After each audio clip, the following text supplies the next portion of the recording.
1405, l'empereur de Chine de la dynastie des Ming avait rassemblé la plus grande flotte jamais vue dans le monde. Composée de plus de 300 jonques, dont certaines étaient les plus grands bateaux en bois jamais construits, avec 28 000 hommes au total à leur bord, l'imposante flotte des étoiles devait réaliser 7 voyages épiques.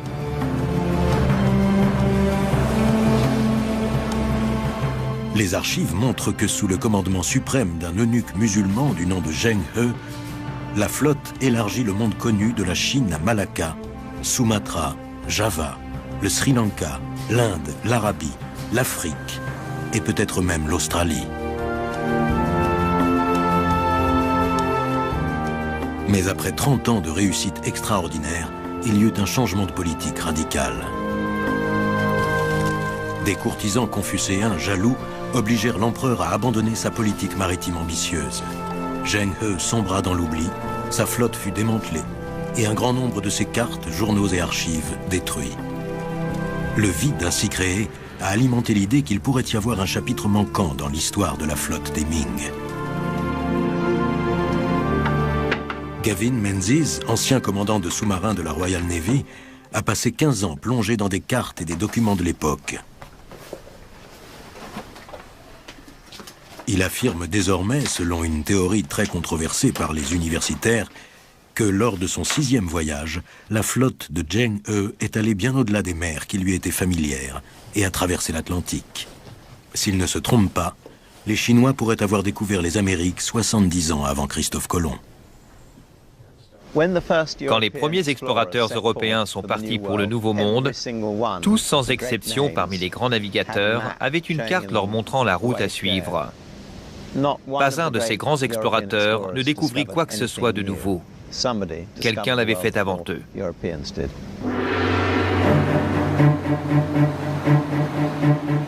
Cette émission se propose d'examiner comment les Chinois pourraient avoir traversé l'océan Indien, passé le Cap et poursuivi leur route dans l'Atlantique Sud. Ensuite, avec la contribution de 220 spécialistes, dont 30 Chinois, nous mettrons à l'épreuve la théorie de Gavin Menzies, selon laquelle les Chinois auraient découvert l'Amérique avant Colomb.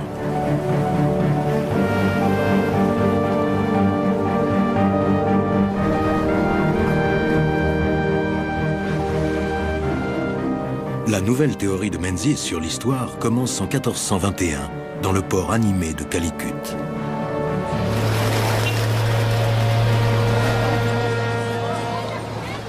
Nous savons qu'après avoir déjà parcouru 10 000 km, la grande flotte chinoise était à l'ancre ici, parce que Ma Wan, le chroniqueur de l'expédition, nous a laissé des descriptions détaillées du commerce des épices en pleine expansion à Calicut. Les habitants de ces régions de montagne ont planté des jardins d'épices.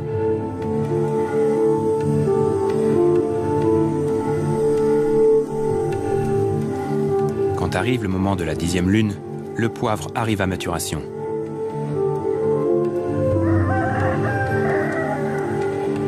On le ramasse, on le met à sécher au soleil, puis on attend les étrangers qui vont l'acheter.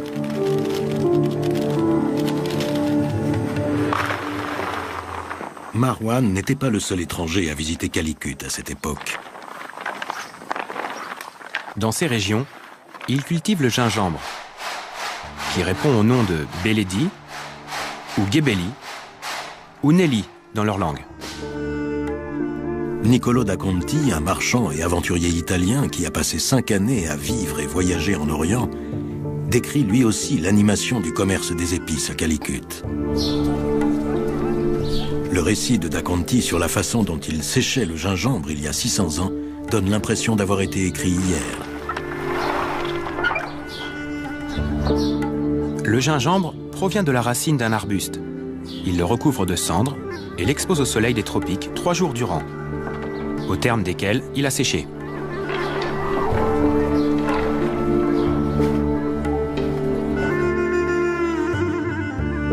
Le récit fait par da Conti du temps qu'il a passé dans le port indien de Calicut est important pour la théorie de Menzies. Menzies pense que non seulement da Conti a vu la flotte Ming, mais qu'il a rencontré l'amiral chinois.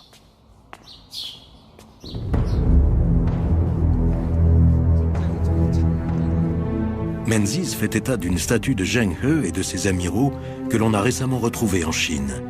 On y remarque la présence d'un mystérieux étranger dont Menzies pense que c'est Da Conti. D'après Menzies, Niccolò Da Conti a passé 3 ans à naviguer avec la flotte chinoise et a fini par rentrer en Chine avec elle. Da Conti y eut la possibilité de rassembler des cartes retraçant les épiques voyages de la flotte.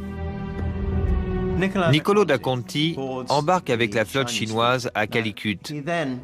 Et en 1420, il traverse l'océan Indien d'une traite en passant par le cap de Bonne-Espérance.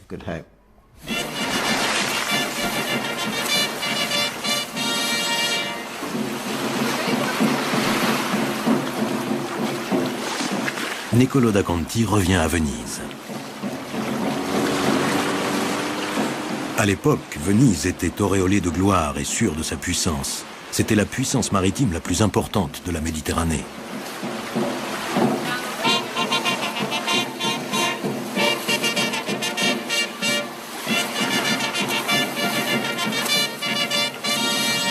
C'était aussi le terminus des routes commerciales qui menaient à l'est, vers le monde arabe et au-delà.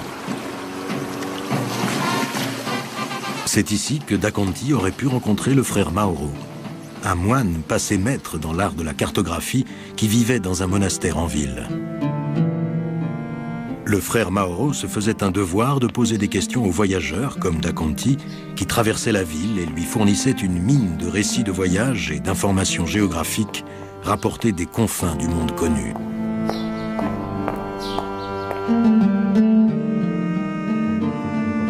Le frère Mauro avait reçu commission du roi du Portugal de réaliser une carte du monde connu à l'époque.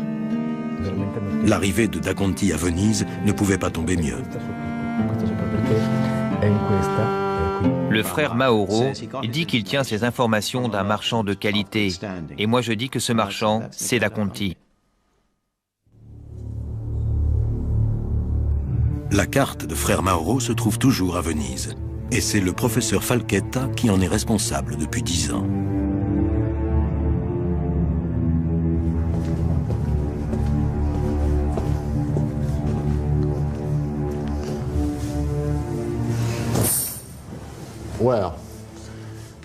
Voici la carte.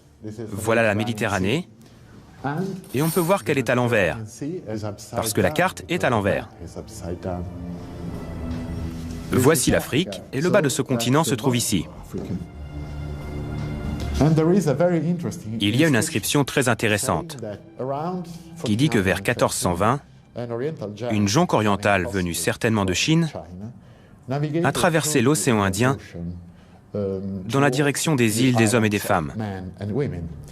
Elle est passée au large du cap de Diab, entre l'île verte et l'obscurité pendant 40 jours. Gavin Menzies est certain de savoir ce que signifie l'île verte.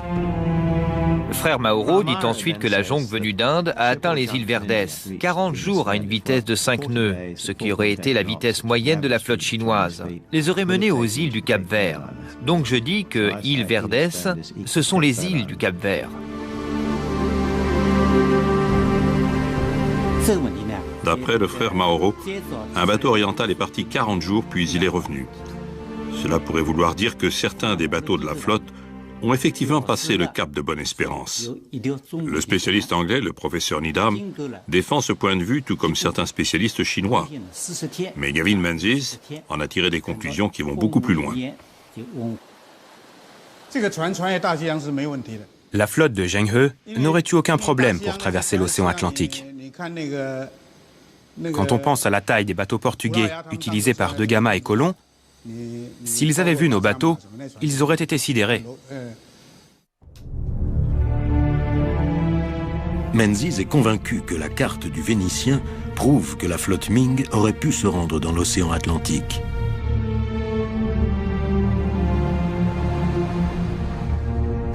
Quand on passe le cap de Bonne-Espérance, sur cette carte de l'amirauté, ces courants en bleu porteraient le bateau vers le nord, le long de la côte ouest de l'Afrique.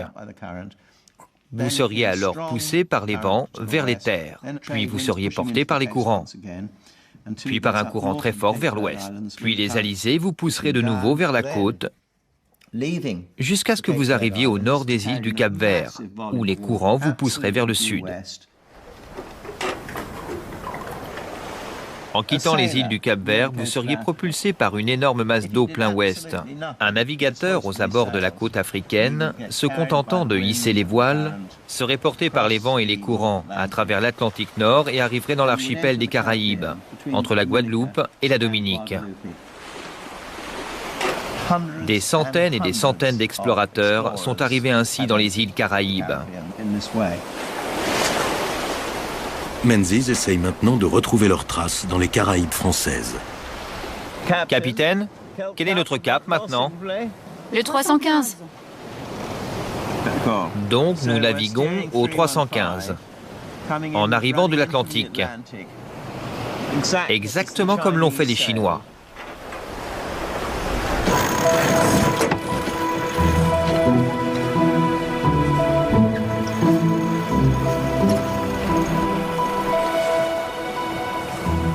Menzies pense que cette carte établie en 1424 marque un point de taille en faveur de sa théorie.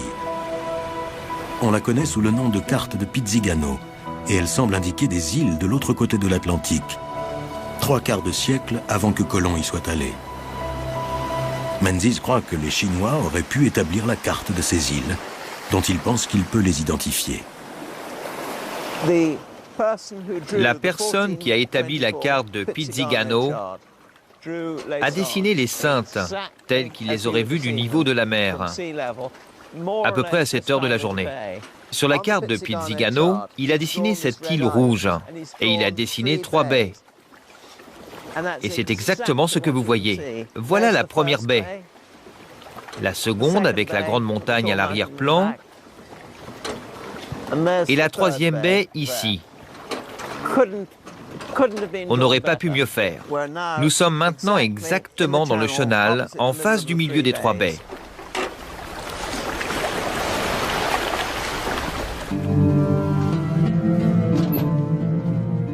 La carte fut établie à l'origine par Zuane et Pizzigano, qui appartenaient à une famille de cartographes célèbres. Elle est actuellement conservée à la bibliothèque James Ford Bell dans le Minnesota. Carol Ernest en est l'ancienne responsable. Ce que nous voyons ici, c'est un déplacement vers l'ouest. Cela représente un changement par rapport au monde clos de la Méditerranée. L'océan ouvrait comme une autoroute vers l'ouest. Et nous voyons pour la première fois une île de l'archipel des Antilles et quelques autres de ces îles. Nous sommes en 1424, il y a très longtemps. Il y a des gens qui pensent que ces îles sont légendaires et ont de très bonnes raisons pour le croire. Cependant, je pense que ces îles sont réelles. Alors, Gavin a une nouvelle théorie à ce sujet, comme vous le savez. Il a travaillé à partir des noms et travaillé à partir de la forme de l'île. Et je pense qu'il a de bons arguments. Menzies a étudié les mots qui figurent sur cette carte ancienne. 2 d'entre eux, Con et Imana, semblent indiquer la présence d'un volcan et une éruption.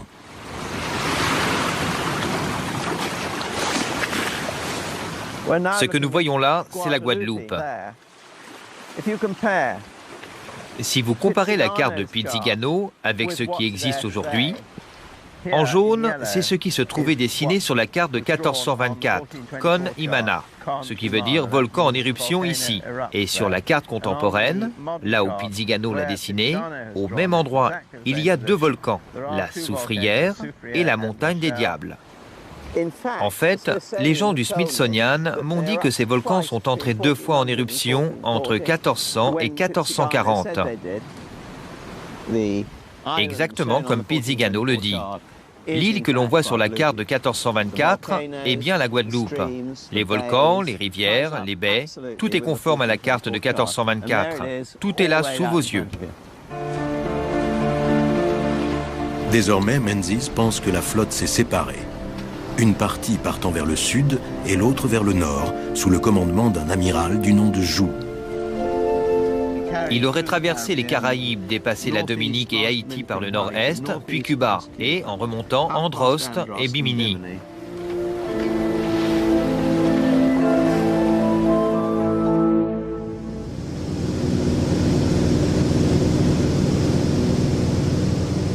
Dans le sillage de ce qu'il pense être la route suivie par l'amiral Zhu Wen, Menzies file vers le nord jusqu'à l'île de Bimini. En arrivant sur l'île, on peut voir l'une des dunes aux requins, comme on les appelle, étrange phénomène en forme de poisson. Menzies pense que ces dunes contiennent les vestiges de jonques chinoises, parce qu'il est convaincu que la flotte Ming a été victime d'un ouragan à Bimini.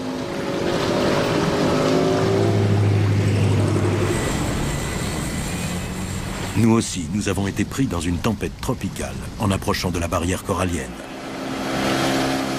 Il y a une tempête qui se prépare? Non, elle ne sera pas là avant demain.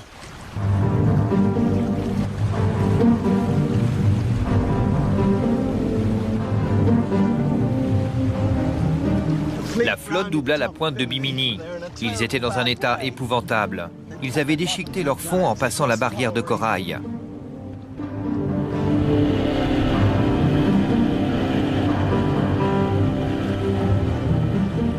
Sept des grandes jonques étaient posées sur ce qui était alors un banc de sable. Elles furent recouvertes de ce sable et forment aujourd'hui les dites dunes requins.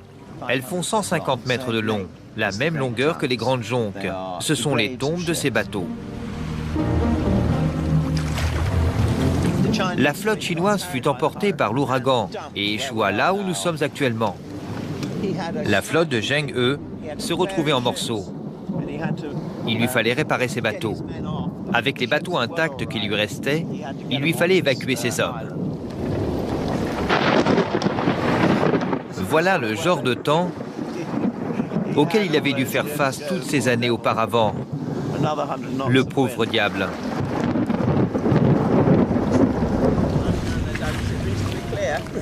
Après le passage de l'ouragan, Menzies nous emmena voir cette curieuse formation rocheuse sous-marine connue dans le monde entier sous le nom de route de Bimini.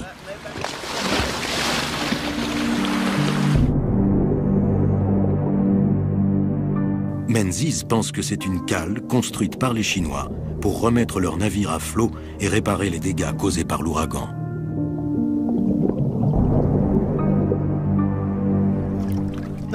Ils ont utilisé les rochers et le lest des bateaux pour construire cette cale entre ici et la plage. Pour les derniers mètres, ils ont manqué de rochers. Ils se sont donc servis des pierres utilisées dans la coque des bateaux.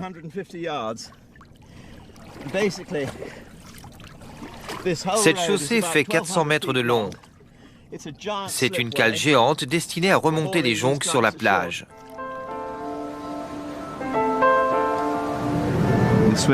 On pourrait descendre sous l'eau et on verrait la rangée de pierres qui va jusqu'à la plage. Tout à fait comme on imagine une cale. Des civilisations évoluées avaient déjà construit des routes, bien avant que les Européens arrivent. Je dis que ce sont les Chinois.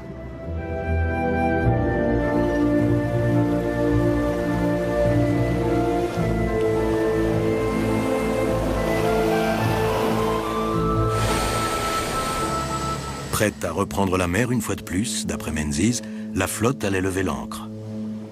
Quand ils quittèrent Bimini, les Chinois ne pouvaient aller que dans une direction, et c'était vers le nord.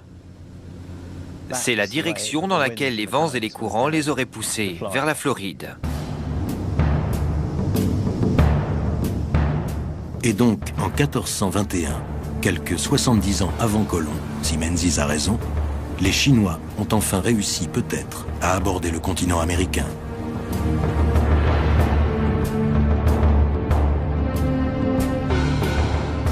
Il cite comme preuve une communication publiée par 11 généticiens, dont fait partie Gabriel Novix. D'après leurs recherches, l'ADN des Indiens d'Amérique est plus proche de celui des Chinois que de celui des Européens ou des Africains. Et cette combinaison génétique aurait pu se produire il y a 10 à 12 000 ans, quand des hommes ont émigré en passant par le détroit de Bering, ce qui n'est pas bien ancien en termes d'ADN. Voilà le résultat des travaux de recherche du professeur Novik. Les similarités qui existent entre les Chinois et les Indiens d'Amérique suggèrent qu'il y a eu récemment un apport génétique d'Asie. Dans tous les endroits où Novik a trouvé de l'ADN chinois, les explorateurs européens avaient déjà trouvé des Chinois. Giovanni di Verrazzano, le premier Européen à atteindre ce qui est devenu aujourd'hui New York, dit qu'il y a rencontré des Chinois. C'est aussi simple que ça. À certains égards, il ressemble au peuple de l'Orient, et particulièrement à ceux que l'on trouve dans les régions les plus excentrées de Chine. Partout où le professeur Novick dit que les peuples indiens d'Amérique ont un ADN semblable à celui des Chinois, je dis dans mon livre que dans tous ces endroits, des Chinois se sont installés. Dans 100% des endroits, nous trouvons ces résultats concernant l'ADN. C'est intriguant.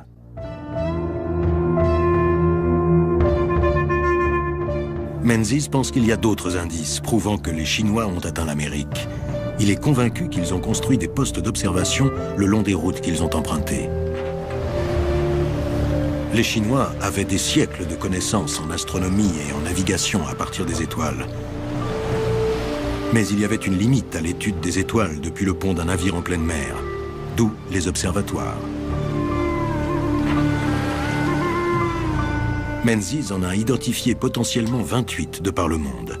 Il pense que la tour de Newport sur Rhode Island en était un. Vous pouvez voir par ces deux fenêtres à la fois? Oui. Laissez-moi faire une photo. Vous pouvez me tenir ça devant? La date exacte de construction de la tour et son objectif sont sujets à controverse. Au fil du temps, elle a pu servir de bien des façons. Le professeur Bill Penhallow a passé des années à étudier la tour. Il a accepté de tester la théorie de Menzies, selon laquelle la tour aurait pu servir à résoudre la grande énigme qui se posait aux astronomes du Moyen-Âge, la longitude. Donc, la ligne du haut est située dans une direction plein nord-sud. Et nous avons un fil à plomb qui descend comme ceci. Et ces deux lignes indiquent un méridien local. Menzies défend l'idée que si un observateur à Beijing et un autre posté ici dans la tour devaient préciser quelle étoile se trouve directement au-dessus d'eux à un moment donné, ils pourraient déterminer à quelle distance ils se trouvent l'un de l'autre et calculer ainsi la longitude.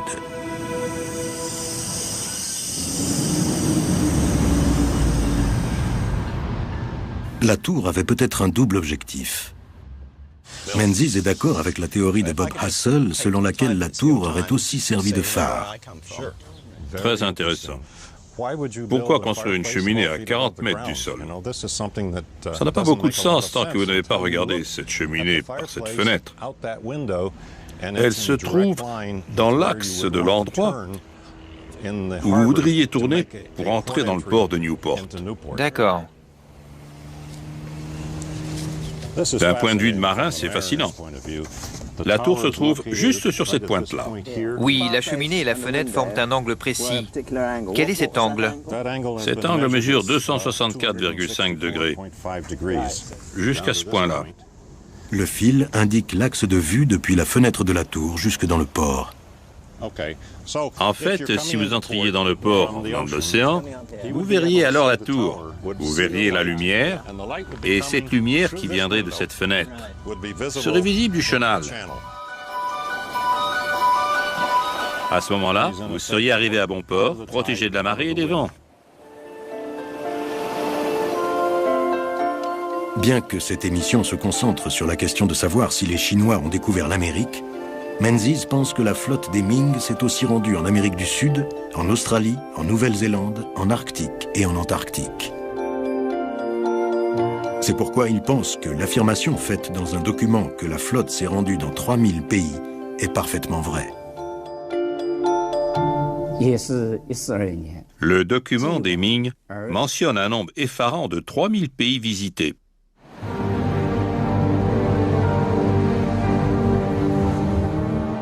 Si Menzies a raison, il faudra réécrire l'histoire. Et la flotte puissante des Ming supplantera Christophe Colomb dans l'ère des grandes découvertes.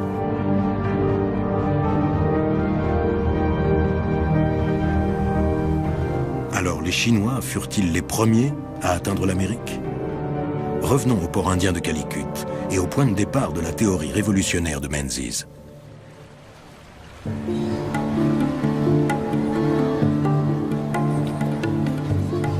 Il n'y a pas de doute que Da Conti est allé à Calicut. La description très vivante qu'il fait des ports animés de Malabar et les détails très précis qu'il donne sur le commerce du poivre et du gingembre en sont une preuve suffisante. Da Conti fournit aussi une description très évocatrice de ce qui pouvait bien être des bateaux chinois. Ils construisent des bateaux beaucoup plus grands que les nôtres, avec 4 voiles et autant de mâts. La partie basse comporte une triple rangée de planches pour résister à la force des tempêtes. Certains des bateaux sont construits avec des compartiments étanches, de manière à ce que si l'un cède, le bateau puisse quand même accomplir le voyage. Le compte-rendu que fait Da Conti de ses voyages est un élément important du livre de Menzies. Niccolò da Conti a rencontré la flotte chinoise à Calicut, sur la côte de Malabar, en Inde. Il a voyagé avec eux jusqu'en Australie, en passant par l'Afrique, pour finir en Chine. Il en a fait le récit à son retour à Venise. Niccolò da Conti pourrait-il donc être la source de ces secrets chinois? A-t-il effectivement rencontré la flotte? Que dit son récit? Nous avons ses écrits, et il n'y a rien de mentionné dedans. Absolument rien. Il parle de l'Inde, de la Chine, mais il ne parle jamais de flotte chinoise, ni de navigateurs chinois, ou quoi que ce soit de ce genre. Absolument jamais. Piero Falchetta est un spécialiste très critique vis-à-vis de la théorie de Gavin Menzies. Que répond celui-ci à ces critiques? Menzies a accepté de venir rencontrer les producteurs de cette émission et de passer en revue un certain nombre de points avec eux. Nous avons commencé par lui poser des questions sur les preuves indiquant que Da Conti aurait effectivement rencontré la flotte chinoise et navigué avec elle. Eh bien, voici la photo d'une statue qu'on a retrouvée dans la province chinoise de Fujian. Elle a été retrouvée par des ouvriers qui travaillaient à l'extension de la piste de l'aéroport à Fujian. Ce qui est intéressant à propos de cette statue, c'est que l'homme a un nez en poire et de très grandes oreilles. C'est très clair qu'il n'est pas chinois. Ce n'est pas un oriental. Pour les Chinois, il a une allure d'Européen. Il est donc possible de défendre l'idée que c'est Niccolò da Conti. C'est possible, mais est-ce certain? Non, pas du tout. Ce que je dis, c'est qu'on peut défendre l'idée qu'il est arrivé à Calicut quand la flotte chinoise y passait. D'accord, mais pourquoi alors ne dit-il pas de façon précise qu'il a vu la grande flotte? Je suis d'accord avec vous que c'est l'un des maillons les plus faibles de mon histoire. Y a-t-il des preuves qu'il est embarqué à bord d'un bateau de la flotte des Ming? Da Conti? Pas que je sache. La scène revient à Venise. Bien que Niccolò da Conti ne mentionne pas expressément une flotte chinoise, Menzies pense que celui-ci a fait le tour du monde à bord de leur bateau avant de revenir dans sa ville d'origine, transportant avec lui les cartes et les secrets de la flotte chinoise. Da Conti aurait pu alors communiquer ces informations à frère Mauro, le cartographe, qui les aurait utilisées pour réaliser sa grande carte du monde qui se trouve désormais à la bibliothèque de Venise. Menzies pense que cette carte contient un indice important. Elle montre un bateau oriental qui passe un grand cap et s'engage dans des mers inconnues. Le docteur Piero Falchetta cite une note faite par le cartographe. Ils ne trouvèrent rien d'autre que l'eau et le ciel au cours des 3000 km qu'ils parcoururent. Cette expédition n'a rencontré aucune terre. C'est très clair, grâce à ce témoignage, qui est la carte de frère Moreau. Nous ne pouvons donc pas dire qu'une flotte est allée en Amérique sur la foi de cette description. La carte ne représente qu'un seul bateau. Je pense que les mots décrivaient un bateau ou une jonque venue d'Inde. Il n'a pas écrit que c'était un bateau indien. Il aurait pu partir d'Inde. Tout à fait, c'est ce qu'il a affirmé. Mais il ne s'agit que d'un seul bateau et non d'une grande flotte. C'est un fait, et je l'accepte. Ce n'est pas une flotte. Dans la carte de frère Moreau, rien ne nous permet de supposer que la flotte ait navigué dans l'océan Indien. Il parle d'un bateau qui était une jonque. Il n'est rien dit d'explicite sur une flotte qui aurait navigué dans ces eaux. Mais d'après la théorie de Menzies, la flotte est entrée dans l'Atlantique, a longé la côte africaine et a suivi ensuite les mêmes vents qui menèrent Colomb aux Caraïbes.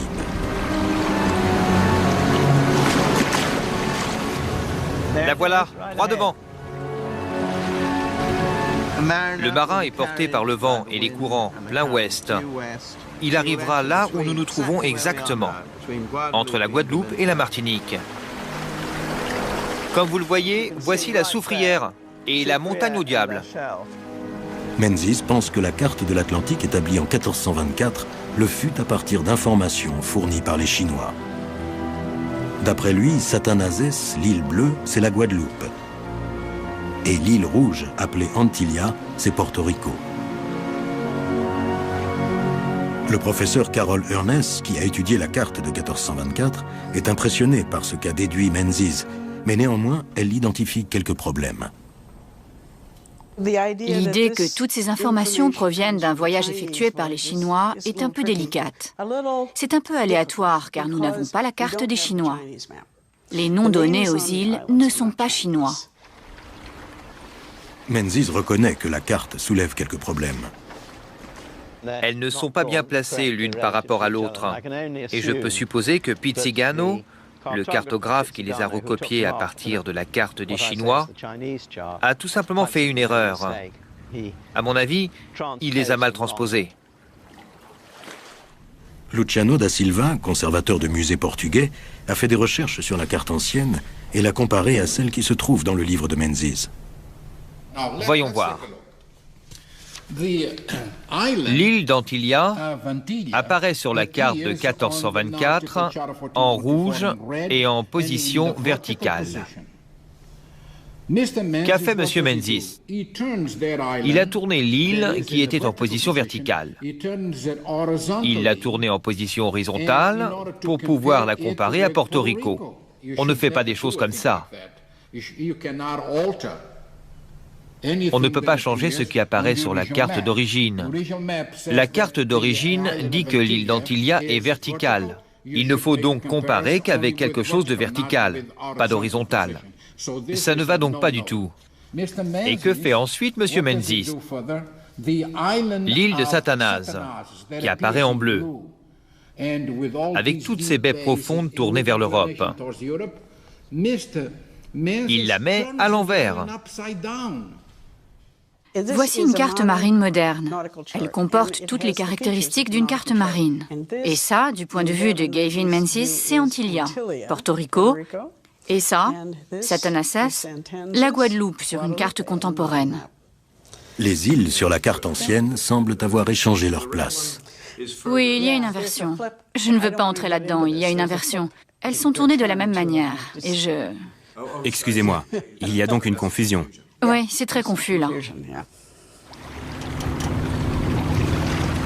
Menzies pense qu'il y a d'autres indices déterminants qui lui permettent d'identifier l'île mystérieuse. Les mots Con et Imana apparaissent sur la carte. Menzies dit que ce sont des mots portugais du Moyen-Âge qui signifient d'après lui « volcan en éruption ici ».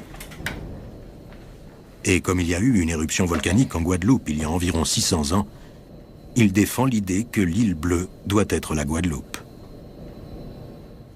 Nous avons montré à Gavin Menzies un email provenant d'un éminent linguiste portugais, spécialiste du Moyen-Âge, qui dit que la traduction de Con et de Imana est erronée.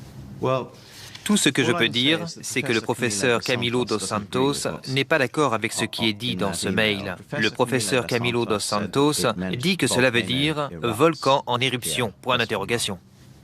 Dos Santos a dit « Je ne suis pas spécialiste en linguistique, je suis professeur de littérature, vous devriez vérifier auprès d'autres personnes. » Il est quand même professeur de littérature médiévale. Et que faites-vous de l'autre, le spécialiste du portugais médiéval, qui a dit que ça ne pouvait pas vouloir dire cela? Je crains de ne pas pouvoir me prononcer. Le professeur Dos Santos dit qu'il ne peut pas traduire ces deux mots parce qu'il est spécialiste de littérature contemporaine. Il nous a donc dit de consulter le professeur d'Acosta, qui est spécialiste de portugais médiéval. Ces deux mots existent bien dans le portugais d'aujourd'hui. Con veut dire cône. Ça peut donc faire référence à la forme d'un volcan, par exemple. Mais ces mots n'étaient pas utilisés dans ce sens au XVe siècle. Ce n'est que beaucoup plus tard qu'on les utilise ainsi. Et il est certain que je n'ai jamais lu ces mots, que ce soit l'un ou l'autre, dans les chroniques portugaises du XVe ou du XVIe siècle, ou même dans de la documentation. Ce n'est pas ainsi que l'on parle des volcans. Et je ne le pense pas juste parce que ces mots n'étaient pas utilisés en portugais à l'époque.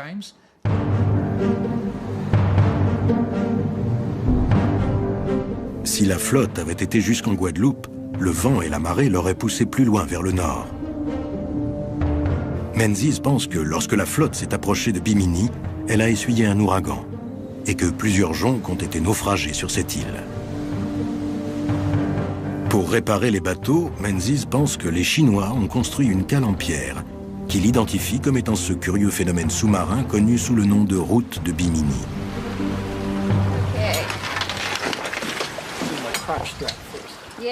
Le professeur John Gifford, professeur de géologie et d'archéologie marine, a été chargé par la revue National Geographic de se plonger dans le mystère de la route de Bimini. D'après l'une des théories, ces blocs de pierre de forme symétrique sont les vestiges d'une cité engloutie. L'Atlantide, peut-être. Je dois avouer que la première fois que j'ai plongé ici dans les années 70, je me suis dit que ça avait l'air vraiment artificiel. Si c'était vraiment l'Atlantide, ça aurait été beaucoup plus intéressant à bien des égards. Nous avons cherché très activement des vestiges archéologiques. Nous n'avons rien trouvé du tout. En revanche, nous avons trouvé quantité d'indices sur l'origine géologique de ces pierres. Lorsque vous êtes confronté à une masse d'indices en faveur d'une origine géologique et absolument aucun indice archéologique, vous ne pouvez pas y faire grand-chose. À mon avis, ils ont été fabriqués par la nature. Il s'agit en fait de ce qu'on appelle des sédiments rocheux déposés sur la ligne de rivage. Techniquement, c'est ce qu'on appelle un rivage paléozoïque. Sur le parcours, on a trouvé divers objets fabriqués par l'homme. Il y a des blocs de ciment, et il y en a beaucoup. Moi, je dis qu'ils servaient à maintenir le lest des jonques en place. Ils sont exactement de la bonne taille pour ça. Ils correspondent aux mesures chinoises. Ils sont assemblés grâce à des rainures et des languettes, et ils s'emboîtent. Personne ne peut dire qu'ils sont naturels. Ils ne sont plus là. Et on ne peut pas étudier des blocs de pierre qui sont peut-être venus de Chine, mais qui n'existent plus. Je ne bougerai pas d'un iota sur ce point, parce qu'un grand nombre des pierres de Bimini, plus de 1000 tonnes, ont été transportées jusqu'en Floride. Et on les a utilisées dans le chenal pour les bateaux, à Fort Lauderdale. Et elles y sont encore. Vous pouvez aller les voir. Et nous avons vérifié les marques sur ces pierres. Et elles signifient qu'elles ont été laissées par les bateaux chinois. Des spécialistes chinois ont-ils authentifié ces marques et montré qu'elles datent de l'ère des Ming, ou bien que ce sont des pierres chinoises? Non. Un tailleur de pierre est en train d'étudier de quoi elles sont faites. Je suis d'accord que je n'ai l'avis d'aucun spécialiste chinois sur le fait que ces marques soient chinoises ou pas.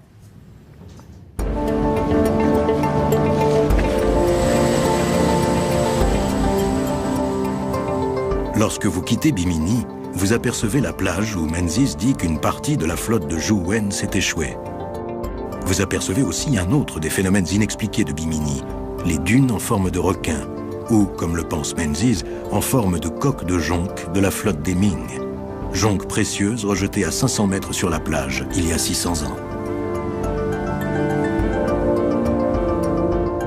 Menzies a demandé l'autorisation de faire des fouilles dans ces dunes, bien qu'une opération précédente n'ait montré aucun signe d'activité humaine. Si vous regardez l'une de ces cartes marines de Bimini, vous voyez très nettement qu'il y a de longues lignes ici, qui représentent en fait le développement par accrétion de la partie est de l'île. Ce sont comme des centaines ou des milliers de sédiments apportés par les marées, qui ont été repérés dans toutes les îles des Bahamas. Ce sont certainement des sédiments déposés par les marées, mais je maintiens qu'ils recouvrent des épaves. Mais il faut encore le prouver. Tout à fait. C'est donc une possibilité, mais non une preuve. Tout à fait.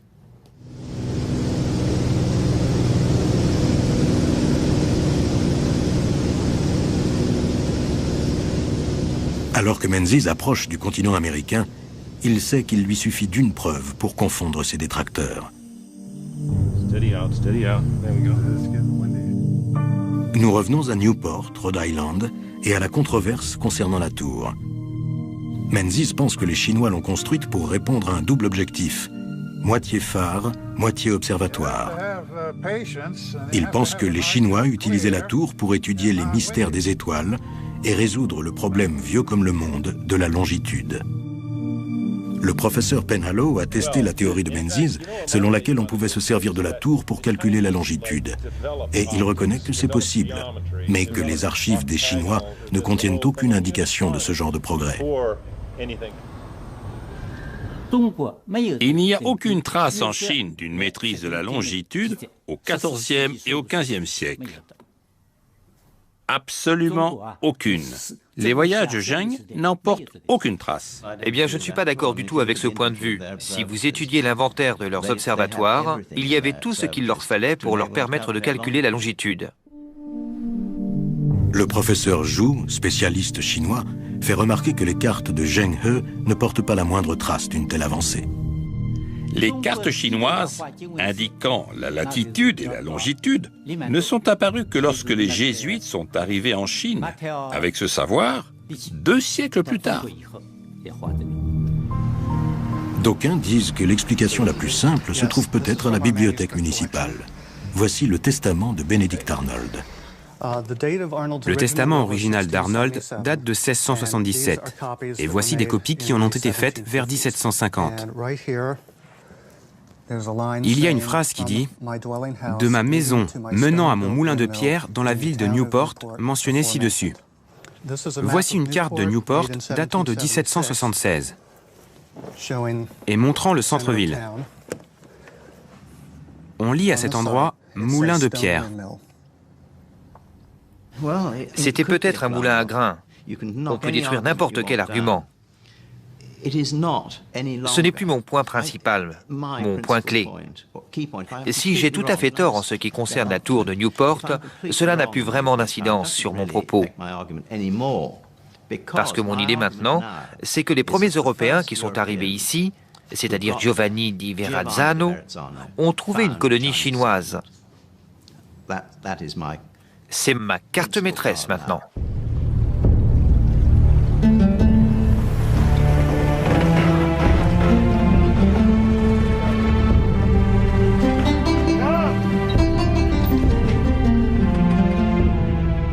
Giovanni di Verrazzano fait partie de ces nombreux explorateurs qui, d'après Menzies, ont rencontré des Chinois lorsqu'ils sont arrivés dans le Nouveau Monde. Verrazzano dirigea une expédition qui débarqua en 1524 dans ce qui est désormais New York. Il y rencontra un groupe d'Indiens d'Amérique dont la couleur de peau était plutôt rousse, un peu comme celle des Sarrasins, autrement dit des gens du Moyen-Orient. Kevin Menzies lit le passage intéressant. Voici donc ce qu'écrit Giovanni di Verrazzano au roi de France. Car nous avons vu beaucoup de ces gens de corps fragiles, mais à l'esprit aiguisé, prestes et excellents coureurs, à ce que l'expérience nous en a appris. Et par ces 2 dernières qualités, ils sont comme les gens des régions orientales du monde, et notamment ceux qui vivent aux confins de la Chine. Il ne dit pas qu'ils ont l'air de Chinois. Il dit qu'ils courent vite comme les gens de cette partie du monde. Mais il ne dit pas explicitement qu'ils sont Chinois. Mais il dit que par certains aspects, ils ressemblent aux gens qui vivent aux confins de la Chine. Dans la mesure où ils sont agiles et rapides. Menzies cite des exemples semblables de témoignages, y compris celui de Colomb. Christophe Colomb. Colomb, comme vous le savez, je pense que c'est un cas très intéressant parce que lorsqu'il est mort, il pensait qu'il était arrivé à Cathay, la Chine. Et la raison pour laquelle il le croyait, à mon avis, c'est qu'il passait son temps à rencontrer des Chinois. Ce que je veux dire, c'est qu'il a rencontré des Chinois quand il est arrivé à Cuba, au large de la côte d'Amérique du Sud, au Groenland, en Irlande. N'est-ce pas un raisonnement qui tourne en rond? Il pensait par erreur qu'il était arrivé en Chine. Il pensait donc que tous les gens qu'il rencontrait étaient des Chinois. Vous voudrez bien m'excuser de ne pas être d'accord. Je pense que le fait qu'il passait son temps à rencontrer des Chinois l'a poussé à croire qu'il était en Chine.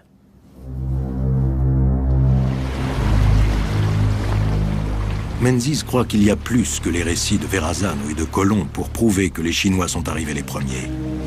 Et il affirme que la science de l'ADN va dans son sens. Les Indiens d'Amérique ont effectivement des gènes asiatiques. D'après Menzies, ces gènes asiatiques sont présents dans la population des Indiens d'Amérique parce que les marins chinois de Zheng He se sont mélangés ou mariés avec eux. La science de l'ADN est incapable de dire précisément quand ces caractéristiques ont été acquises, mais Menzies affirme que les témoignages de l'époque permettent de dater l'ADN. Ce qui est intéressant, c'est que tous ces gens que je vais mentionner maintenant ont acquis, il y a très peu de temps, des gènes asiatiques. Qu'est-ce que cela signifie? Personne ne le sait avec précision. Qu'est-ce qui est récent? C'est la question à 1 million. Les populations du Groenland, celles des Aléoutiennes, les peuples de la péninsule du Yucatan, les Incas. Bon, si vous étudiez certaines de ces populations, leur ADN, leur patrimoine génétique à tous ces peuples, aux Aléoutiennes, au Groenland, dans la péninsule du Yucatan et au Pérou, tous ces gens ont des gènes tellement proches de ceux des Chinois que vous pourriez dire qu'ils sont chinois. Je suis d'accord qu'on ne peut pas le faire remonter à 20 générations, 30, ou peu importe. Mais je peux vous montrer que partout où la flotte s'est arrêtée, les gens aujourd'hui présentent des gènes chinois, ou japonais, ou mongols. On ne peut pas prouver à l'heure actuelle que je me trompe. Quand on aura trouvé le moyen de dater l'ADN, on pourra peut-être le faire. Mais pour le moment, personne ne peut le dater. D'après Menzies, la flotte des Ming ne s'en est pas tenue à la découverte de l'Amérique. Il dit que les Chinois furent aussi les premiers à faire le tour du monde. Menzies cite un document qui affirme en effet que la flotte chinoise se rendit dans pas moins de 3000 pays dans le monde.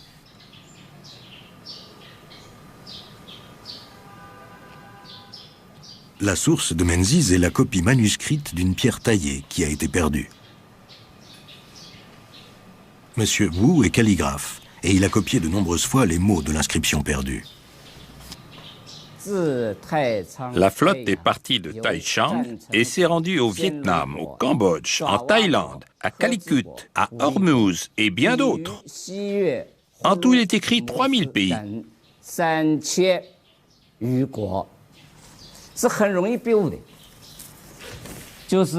Mais c'est très facile de se tromper.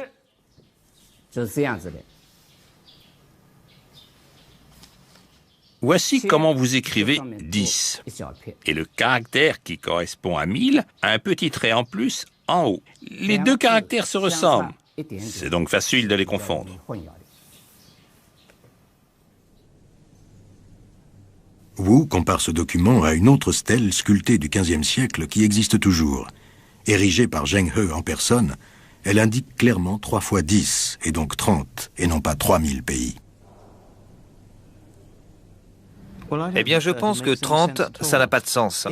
S'il s'agissait seulement de 30 pays, ça indiquerait des voyages assez limités, et par un nombre moins important de bateaux. Ça n'aurait aucun sens. Parce qu'il est évident, d'après leur histoire, qu'il s'agit de plus de 30 pays. L'inscription sur la stèle est-elle erronée? En fait, je n'en sais pas assez sur ces stèles. Je préfère m'abstenir de tout commentaire. La découverte d'une stèle funéraire a mis en évidence d'autres faits. Dans son livre, Menzies déclare que c'est l'eunuque Zhu Wen qui fut l'amiral responsable de l'exploration de la côte est de l'Amérique du Nord. Menzies dit que Zhu Wen est allé en Amérique. En fait, Zhu Wen était un officier originaire de Taïchang et nous disposons de sa pierre tombale. Il a effectivement fait des voyages avec Zheng He, mais sur sa pierre tombale, il est clairement écrit qu'il fut rappelé plus tôt, au milieu du voyage. On lit qu'il fut rappelé en 1421 au cours du voyage. La source vient de M. Wu, qui a découvert cette pierre tombale et est désormais conservateur du musée. Il est soutenu par 3 autres spécialistes qui ne sont pas opposés par ailleurs à votre thèse principale. Bon, d'accord, j'admets ce qu'ils disent. Mais si Zhu Wen n'était pas en train de naviguer le long de la côte américaine vers le Groenland et l'Arctique, qui était-ce alors? Son second? Savons-nous qui c'était? Non. Mais quelqu'un en était responsable. Les flottes ne se baladent pas sur les mers par la magie du Saint-Esprit. Ça ne vous dérange pas que ce ne soit pas Zhu Wen? Pas vraiment. De nombreux spécialistes chinois qui veulent rester ouverts à la théorie de Menzies n'en sont pas moins quelque peu sceptiques. Où est allée la flotte? Les archives chinoises ne mentionnent pas qu'elle ait dépassé le cap de Bonne-Espérance. Je ne peux donc pas l'affirmer. La flotte de Zheng He était effectivement très supérieure à celle de Colomb ou de Magellan, mais nous ignorions l'existence de l'Amérique. Nous ne savions même pas que la Terre était ronde. Les spécialistes chinois ne se sont pas penchés sur la question. Ils se sont contentés de l'erreur de traduction et se sont dit « Oh, tout ça est bien trop compliqué. Vous savez bien que nous ne pouvons pas accéder aux archives, qu'il n'y a pas d'archives d'ailleurs. Tout cela est donc tout à fait absurde. » Nous avons 3 témoignages de l'époque, 2 stèles de pierre et les cartes. Je ne suis pas d'accord avec la théorie que tous les documents ont été brûlés. Évidemment, nous avons perdu les carnets de bord, mais les grandes lignes sont très claires. Ce que j'ai fait, c'est frapper un grand coup en secouant la Chine. Ils savent donc très bien qu'ils ne peuvent plus dire que c'est n'importe quoi. C'est peut-être erroné dans le détail, mais l'idée générale du livre est tout à fait juste. Pour développer une nouvelle théorie, il faut avoir de quoi l'étayer. Les éléments de preuve peuvent être des archives historiques ou bien des découvertes archéologiques. Mais si vous n'avez ni l'un ni l'autre, vous ne pouvez pas dire que votre théorie tienne la route.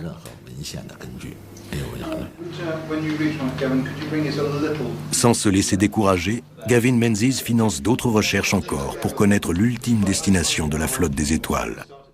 Il a créé un site web et il est submergé de nouvelles théories par des milliers d'enthousiastes.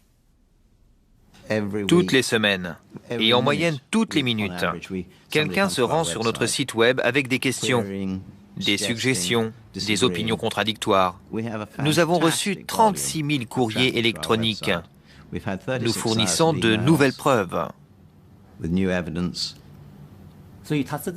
Menzies affirme que les Chinois ont passé le cap de Bonne-Espérance en août 1421. Il se trompe complètement. Il n'y a pas l'ombre d'une preuve. C'est de la pure invention. Je pense que ce n'est qu'une question de temps, avant que l'idée que cette histoire vraie ne fasse l'unanimité dans le monde entier. Et ce que je dis dans le livre ne sera plus pris pour une invention tirée par les cheveux. Tout le monde sera convaincu que j'ai raison et que ça tombe sous le sens. Je trouve le livre extrêmement distrayant, mais je ne le prends pas du tout au sérieux. Je crains qu'un grand nombre de gens n'acceptent pas toutes les affirmations de ce livre, faute de pouvoir faire la différence entre science et pseudoscience. Certains des points évoqués aujourd'hui ébranlent-ils votre conviction et votre foi en ce récit? Non. Aucun. Alors que controverses et spéculations en tout genre continuent à entourer les voyages de Zheng He et de la flotte des étoiles, il reste un mystère. C'est le mystère qui a lancé Menzies dans sa quête au départ. 70 ans avant Christophe Colomb, quelqu'un semble avoir établi une carte des îles qui se trouvent de l'autre côté de l'Atlantique. Étaient-ce les Chinois? Sinon, qui?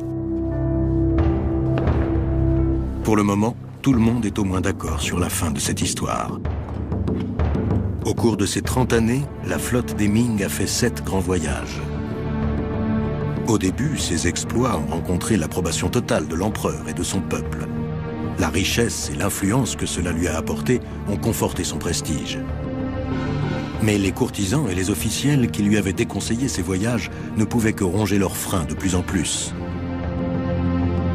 La liste des tribus fut reçue par le chef du protocole, qui la lut à haute voix à l'empereur.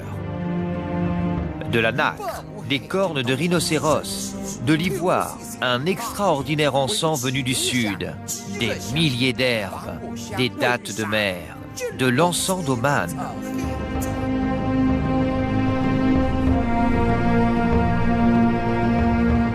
L'euphorie ne devait pas durer. En 1424, l'empereur meurt et son successeur est opposé à ses projets grandioses. Le nouvel empereur consigna la flotte des étoiles à quai et renversa le cours de la politique maritime expansionniste de la Chine. Et c'est ainsi que la Chine tourna le dos au monde. Pour éviter toute rechute, les journaux de bord de ces grandes expéditions furent brûlés. Le grand amiral Zheng He fut mis sur la touche, son œuvre inachevée. Que lui ou sa flotte ait vu ou non l'océan Atlantique et le monde caché qui se trouvait au-delà, ses exploits suffisent à éclipser ceux de bien d'autres explorateurs. Quant à la Chine, elle abandonna la mer et se replia sur elle-même pendant 500 ans. Ce n'est que récemment que la Chine a commencé à renouer avec le monde qu'elle aurait pu dominer autrefois, et l'amiral Zheng He est redevenu un héros national.